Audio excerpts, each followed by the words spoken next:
अस्सलामुअलैकुम वरहमतुल्लाहि वबरकातुहू।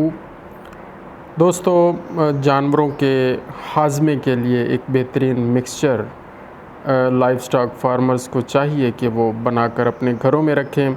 उसमें सबसे पहले नंबर पर सौंफ, दूसरे नंबर पर अजवाइन, तीसरे नंबर पर सफ़ेद नमक, चौथे नंबर पर काला नमक, पाँचवें नंबर पर छोटी इलायची, और अगर सर्दियों का मौसम है तो फिर छठे नंबर पर बड़ी इलायची, और उनके साथ कोड़ तुम्मा। ये सारी चीज़ें आपने लेनी है। और इनका वज़न ये है कि इनमें अजवाइन आपने थोड़ी कम लेनी है। अगर सौंफ अगर एक पाइया लेंगे तो अजवाइन एक छटांग तक लेंगे, और बाकी सौंफ जितने लेंगे, काला नमक, सफ़ेद नमक, बाकी चीज़ें उतनी ही लेंगे। छोटी और बड़ी इलायची भी थोड़ी कम लेंगे।